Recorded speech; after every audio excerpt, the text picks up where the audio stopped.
চোখ খোলা মাত্রই ফোন আর এক কাপ চায়ের বদলে এখন দিন শুরু হয় এক গ্লাস গরম জল, একটু ড্রাই ফ্রুটস আর শিরোর সাথে সময় কাটানো নিয়ে।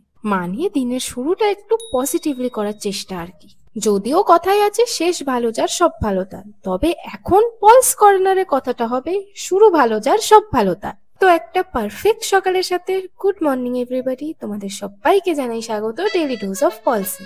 পারফেক্ট তো ছিলই, তার সাথে আমার মাতাজি চিজ পাস্তা করে সেটাকে আরো হ্যাপি হ্যাপি করে দিয়েছে। জানি এটা কোনো হেলদি অপশন নয় ব্রেকফাস্টে, কিন্তু মানে মাঝে মাঝে তো হতেই পারে।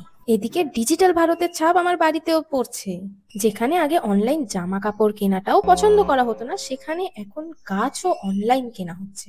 আর আজ দুপুরে খাওয়া দাওয়া সেরে ল্যাদ খেতে খেতে যে কখন বেহুশ হয়ে গেছি নিজেই টের পাইনি। যখন হুঁশ ফিরলো ঠিক করা হলো 10 দিন থেকে পেন্ডিং একটা ম্যাগি রেসিপি। মানে রান্নাঘরে তো দূর ম্যাগি অব্দি সীমিত, অগত্যা ম্যাগি রেসিপি ভরসা। জানি জানি পলুকে রান্নাঘরে খুব কমই দেখা যায়, কিন্তু সেদিন স্বেচ্ছায় যাওয়ার কারণ হচ্ছে এক জিম ছিল না, আর সেকেন্ড হচ্ছে এই ম্যাগি রেসিপিটা একটু ডিফারেন্ট ছিল। মানে ম্যাগি মশলার জায়গায় ম্যাগিতে ইউজ হচ্ছে রসুন আর ধনেপাতা।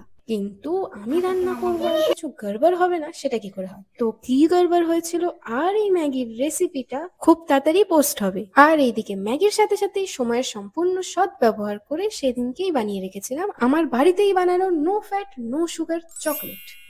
পুরো কায়নাত আমাকে আটকাতে পারবে না চকলেট খাওয়া থেকে। তারপর ম্যাগিতে না ইউজ হওয়া ম্যাগি মশলা সাটিয়ে ডিনার কমপ্লিট করে বসে গেছিলাম চকলেটের বাটি পরিষ্কার করতে, তবে মেজে নয়, চেটে।